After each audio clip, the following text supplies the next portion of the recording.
What you are looking at right now is my first ever vlogging camera. This camera is from 2010, I believe. I remember debating it. Or is it from 2011? I remember debating this camera back then as an addition to my analog cameras that I had. And in the end, I bought the D7000. But this one, I considered it. Now I considered also the NEX 3. This is the NEX 5R, by the way.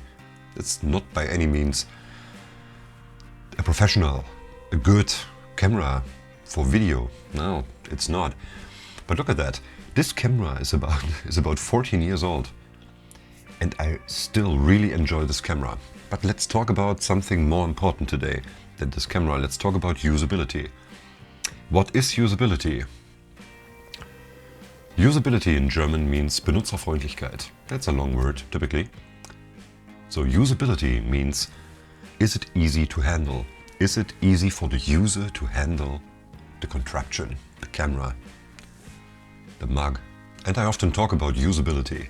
It's important to me. The look is important as well, of course it is, but sometimes the scale, usability versus looks, the usability just weighs a bit more. With this camera, it was so usable back then, right? Simple camera, AV CHD format, Full HD, autofocus. Look, better than Panasonic. Autofocus. There's not much to say about that. It has no RAW, it has nothing special to it, but it has a flip-up screen so that I can actually see myself. Back then I considered this very usable. You know, I came from analog cameras, analog medium format cameras, and the D7000, which is still, doesn't look good. The pictures just simply don't look. But this camera, I took it everywhere. I took this camera everywhere. It's so lightweight. And with the lens that came with this, it's the 18 to 55, 3.5 to 5.6 lens. This lens is considered a crappy lens, and rightfully so. But for what I use it, and use it right now, it's a pretty good lens, pretty decent. And this setup altogether costs now about, I don't know, maybe $70, $80. Is it usable? There are, of course, some quirks to it that made me buy another camera. Actually, that made me buy the Sony a6000, and I'm so sad that I sold it. But now, if I would buy it again, then I got the a6700, so it would be like you own the latest iPad Pro to draw, and then you decide to buy the first iPad ever to draw. Why should you? So, would be a different story if I would have no camera at all. Then maybe I would consider the a6000 again. This camera has a very, very big flaw. Is this camera a good vlogging camera? I doubt it. No, it's not. So, what makes this camera good? I already told you. It's lightweight, compact. And look, the image looks decent. It has all right autofocus. So this is not a problem with this camera.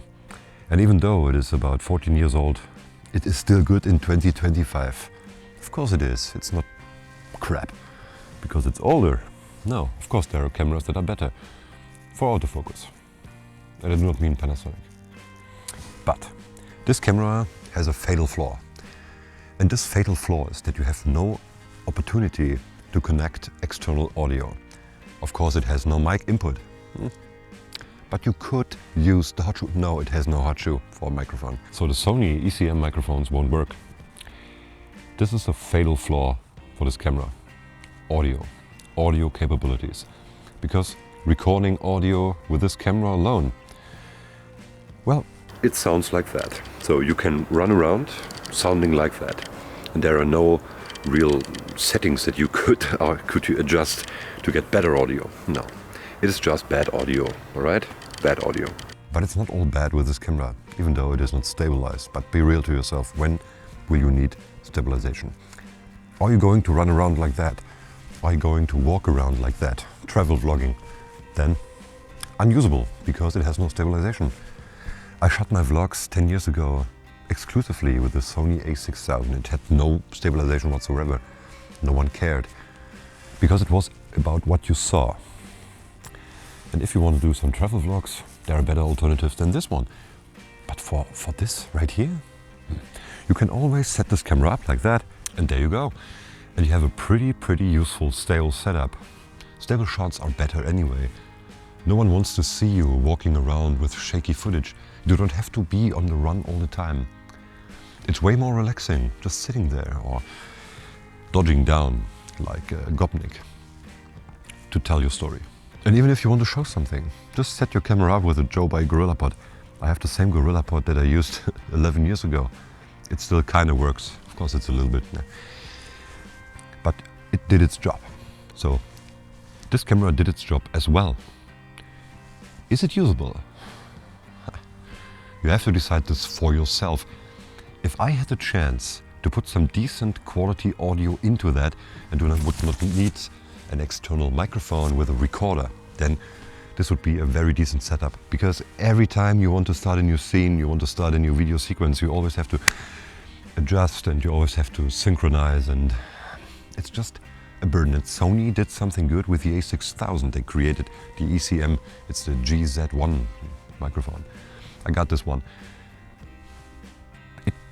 It said on their website that it is perfectly usable on the a6700. It's not. There's so much noise. This microphone produces such it's a pitched noise. I cannot even describe this noise, and the camera does not realize that the microphone is on. So you have no settings. But it was a nice try from Sony. So this camera is usable because everything is usable that you can use. And of course it matters what you want to do. Hey, Mr. Rat. And look, it's pretty wide angle too, this lens. I do not think that you will have much fun adapting other lenses to that. You could for photography, yeah, it takes decent pictures, no RAWs. For video, I do not think that it could handle the Sigma 16. And I personally prefer the look of this lens over the Sigma 16mm. Not because this has 3D pop, it doesn't, of course not. It just looks, I don't know, look at that. It just looks very pleasing, to my eye at least it does. And it's cheap too. 3.5 to 5.6, 18 to 55 OSS. Oh, it's optical stabilized. Is it? So, this is my first vlogging camera that I ever had. And my first mirrorless one as well. As I said, coming from analog medium format, Nikon D7000. This one served as a video-centric camera because I was now able to record video, which was not that easy with the Nikon D7000 or Nikon D800 that I had. No autofocus continuous mode. It has autofocus. Or has it? Look. Yes. Yes. Better than the Panasonic, and this is something, this is mental. This is mental. So I got a lot of cameras and not all of them are useful for the purpose. The only cameras useful for the purpose of vlogging on the go is the a6700, the NEX 5R and the Sony a7S actually. And the microphone works on the a7S, the ECM microphone. So I don't know what's wrong with the Sony a6700. But keep in mind, the audio will be like that. And if you do not use an external recorder, this will be the audio you present your audience to listen to. And how can you listen to this audio all day? It's like playing a crappy piano or a crappy keyboard. You cannot, no one can listen to that all day long. So keep that in mind. But in regards to usability, everything is usable. Sometimes you just need to walk around, like with this one.